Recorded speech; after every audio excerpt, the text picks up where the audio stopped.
Picture the scene. A stroke victim survives, the clot is gone, but deep inside their brain, an invisible saboteur is still at work, and the key to stopping it might just be an old clue hiding in plain sight. So let's start with a compelling question. What if a common, inexpensive antibiotic could actually improve a stroke patient's chances of an excellent recovery? And for us as clinicians, how can we disarm that destructive inflammatory cascade that sabotages the brain, even after we've successfully restored blood flow? All right, let's open the case file. In this explainer, we're going to follow the evidence from a landmark investigation, the Emphasis trial, which was published in the Lancet. Here's our line of inquiry. Our case begins with a frustrating clinical mystery.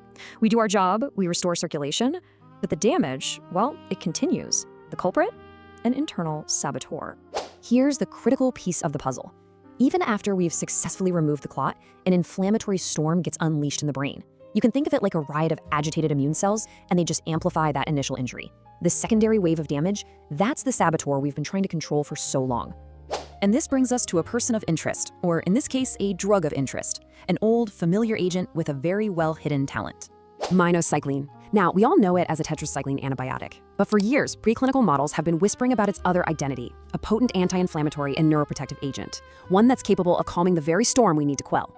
Now, the really interesting thing about our suspect is its case file of conflicting witness statements. You see, previous small-scale investigations were all over the place. Some reported benefits, others found nothing at all. The evidence was scattered, and the trail, well, it was cold. A definitive large-scale investigation was, you might say, elementary. And this is where the Emphasis trial enters the scene. This was a large-scale, double-blind, randomized controlled investigation, and it was designed to finally get to the truth. The scale of this operation was just immense.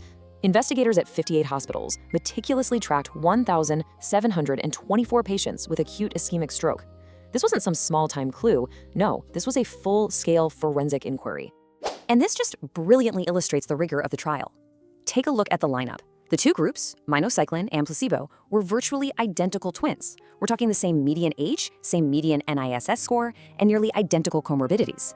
This setup is crucial because it ensures that any difference in the outcome isn't due to chance, but to the intervention itself. The method of operation was precise and, importantly, very practical. A 200 milligram oral loading dose was given within 72 hours of the stroke onset. That was followed by 100 milligrams every 12 hours for a total course of 4.5 days. A really simple, accessible regimen. So, all the pieces were in place. The investigation was complete, and now for the moment of truth, the verdict. The primary finding was an absolute increase of 5.2% in patients achieving an excellent functional outcome. That's defined as a modified Rankin scale score of 0 or 1 at 90 days, a really clinically meaningful improvement. This chart right here is the forensic proof. It shows the distribution of the MRS scores at 90 days. Just notice how the blue bars for the minocycline group are shifted to the left towards better outcomes. That means fewer patients with severe disability and more patients, that darkest blue segment, living with no symptoms at all. And that p-value of 0.0061, well, that confirms this was not a coincidence. The case was solidifying. But what about the cross-examination? Was this benefit achieved at some hidden cost? Well, the safety data was crystal clear.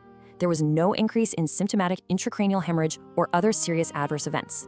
Minocycline proved to be not only effective, but also safe. So this brings us to the most practical question of all. What do we, the frontline clinicians, do with this new intelligence? Let's open up the clinician's casebook. Okay, let's boil all this down to 3 actionable points. First, who is this for? Well, for patients with a moderate stroke, so an NISS score of 4 to 25, minocycline improves 90-day outcomes. Second, the timing is really practical. We have a generous 72-hour window from symptom onset to get started. And third, the bottom line on safety, this simple oral regimen carries no increased risk of major bleeding. Now, to help you remember all this and share it with your colleagues, here's a simple, memorable takeaway. After the clot, quell the riot. Emphasis on minocycline. It perfectly captures the core mechanism, tackling that post-reperfusion inflammatory riot, and it links it right back to the trial's evidence. The evidence is compelling. The case is, for all intents and purposes, closed. Minocycline is a safe, inexpensive, and effective ally against that neuroinflammatory saboteur that gets in the way of recovery. It's time to consider this evidence in our clinical decision-making for our qualifying stroke patients. For a complete review of the evidence and all the details of this investigation, the links to the bibliography, including that original Lancet publication, are waiting for you in the description below. Disclaimer and bibliography in the description.